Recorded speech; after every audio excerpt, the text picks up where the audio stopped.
किसान साथियों नमस्कार। किसानों की फसलों को आवारा पशुओं से बचाने और खेतों की सुरक्षा सुनिश्चित करने के लिए राजस्थान सरकार ने 21 जुलाई 2017 को तारबंदी अनुदान योजना की शुरुआत की थी। इस योजना का फायदा अब प्रत्येक किसान उठा सकता है। पहले इस योजना का लाभ लेने के लिए किसान के पास कम से कम 1.5 हेक्टेयर भूमि होना जरूरी था, लेकिन नई गाइडलाइन के अनुसार अब आधे हेक्टेयर अर्थात लगभग 1 एकड़ भूमि वाले किसानों को भी इस योजना का लाभ मिलेगा।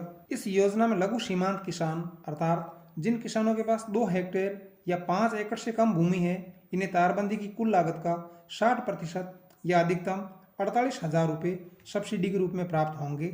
सामान्य श्रेणी के किसानों को अर्थात जिनके पास 2 हेक्टेयर से अधिक भूमि है, इन्हें कुल लागत का 50% या अधिकतम 40,000 रुपये तक अनुदान मिलेगा। जिन किसानों के पास जमीन बहुत कम है, ऐसे 4-5 किसान मिलकर भी सामूहिक रूप से इस योजना में आवेदन कर सकते हैं। ग्रुप में तारबंदी कराने वाले किसान इस योजना से अधिक फायदा उठा सकते हैं, क्योंकि राज्य सरकार द्वारा ग्रुप में तारबंदी करवाने के इच्छुक छोटे किसानों को कुल लागत का 70% या प्रत्येक किसान को अधिकतम 56,000 रुपये तक अनुदान दिया जाएगा।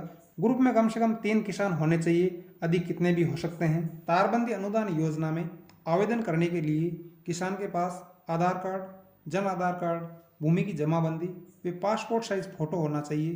किसान का बैंक में खाता होना चाहिए, क्योंकि सब्सिडी की राशि सीधे बैंक खाते में जमा होती है। राजस्थान सरकार ने इस योजना के लिए आवेदन प्रक्रिया पूरी तरह से ऑनलाइन कर दी है, अतः अब इस योजना का लाभ उठाने के लिए किसी ऑफिस के चक्कर लगाने की जरूरत नहीं है। इस योजना में आवेदन आप अपने मोबाइल फोन से भी कर सकते हैं या अपने नज़दीकी ई मित्र से आवेदन कर सकते हैं। आवेदन करने के बाद आपको अपने खेत में 400 मीटर अर्थात लगभग 1,200 फीट तक तारबंदी करवानी है, क्योंकि सब्सिडी 400 मीटर लंबाई तक ही दी जाती है। तारबंदी का काम पूरा होते ही आप अपनी पंचायत के कृषि पर्यवेक्षक को सूचित करेंगे। कृषि पर्यवेक्षक द्वारा कार्य का सत्यापन करने के बाद उसकी रिपोर्ट ऑनलाइन अपलोड की जाएगी। विभाग द्वारा ऑनलाइन सत्यापन प्रक्रिया पूरी होते ही सरकार द्वारा अनुदान की राशि सीधे किसान के बैंक खाते में स्थानांतरित कर दी जाएगी। इस बात का ध्यान रखें कि खरीदी गई सामग्री का पक्का बिल अवश्य लें। कई बार सब्सिडी की राशि जारी करने से पहले खर्च की गई राशि के बिल विभाग द्वारा मांगे जाते हैं। इस संबंध में अधिक व्यावहारिक जानकारी प्राप्त करने के लिए आप अपनी पंचायत के कृषि अधिकारी या कृषि पर्यवेक्षक से संपर्क करें, वे बाद में इस योजना में आवेदन करें। वैसे राजस्थान का हर किसान इस योजना का पात्र है, पर इस योजना में महिला किसानों को 30%, अनुसूचित जाति के किसानों को 17.83% व अनुसूचित जनजाति के किसानों को 13.48% आरक्षण के आधार पर प्राथमिकता दी जाएगी।